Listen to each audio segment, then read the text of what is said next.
কাঁচা আমের সময় কিন্তু বেশি দিন থাকে না, তাই কাঁচা আম দিয়ে যদি আমরা কোনো রেসিপি করতে চাই তাড়াতাড়ি বানিয়ে নেওয়াই কিন্তু ভালো। তাই কাঁচা আম দিয়ে আমি আজকে চাটনি বানাবো, সেটা আপনাদের সাথে শেয়ার করবো। চলেন বানাই। আসসালামু আলাইকুম সবাইকে। এখানে আমি প্যান বসিয়েছি, প্যানের মধ্যে হাফ কাপ পরিমাণ তেল দিয়ে দিলাম।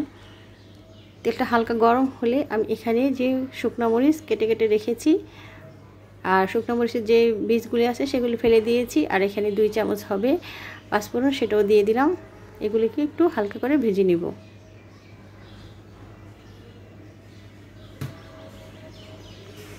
আর এখানে কিছু আমি গোটা গরম মশলা দিব, সেটা দিয়ে দিলাম। কয়েকটা দারচিনি, 2 টুকরো দারচিনি, কয়েকটা এলাচ আর কয়েকটা লং, 2টা তেজপাতা দিয়ে দিলাম।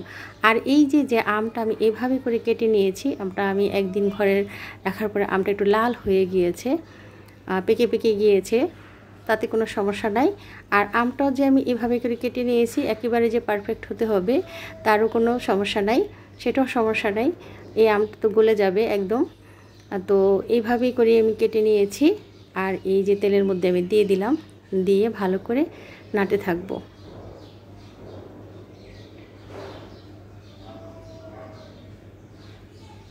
এই আম চাটনিটা কিন্তু যে কোনো কিছুর সাথে খেতে কিন্তু অনেক মজা লাগে। আর এখানে আমি 1 চামচ বরাবর 1 চামচ লবণ দিয়ে দিলাম। আমটা আমার অতটা টকও না, আবার একেবারেও খারাপ না। তো আমি এখানে নেড়ে চেড়ে দিয়ে আমি এখানে চিনি দিয়ে দিব। এখানে আমি 2 কাপ পরিমাণ চিনি দিয়ে দিয়েছি। কাঁচা আমটা একটু টকই বেশি থাকে। আর এই যে চিনিটা দিয়ে আমি ভালো করে নেড়ে চেড়ে দিচ্ছি। চিনিটা দিলে কিন্তু একটা ক্যারামেল টাইপ হয়ে যাবে।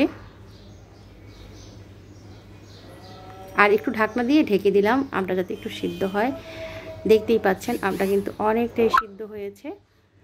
আর এখানে আমি কিছু কিশমিশ আর আলু বোখরা দিলাম, সেটা টেস্টের জন্য দিলাম। এটা অপশনাল, কেউ দিলে দিতেও পারেন, না দিলে নাও দিতে পারেন। আর আমার এই আম চাটনিটা কিন্তু হয়ে গিয়েছে, আমি নামিয়ে নিয়েছি, ঠান্ডা হয়েছে, দেখতেই পাচ্ছেন। এটা কিন্তু হতে বেশি সময় লাগে না। আর আমি যে তেজপাতাগুলি দিয়েছি সেগুলি উঠিয়ে ফেলে দিচ্ছি। আর আমি একটা প্লেটে নিচ্ছি, দেখতে পাচ্ছেন যে এটার যে থিকনেসটা কেমন।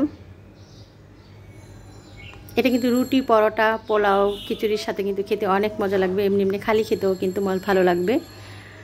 আর আমি এভাবে করে ঠান্ডা করে আমি একটা বয়মে ভরে নিয়েছি। এটা 10-12 দিন এমনি খেতে পারবো। আর আমার এই আম চাটনিটা যদি ভালো লাগে, একটা লাইক, একটা কমেন্ট, একটা শেয়ার করে আমার পাশে থাকবেন। আর একবার হলে ট্রাই করে দেখবেন, খেতে কিন্তু অনেক মজা।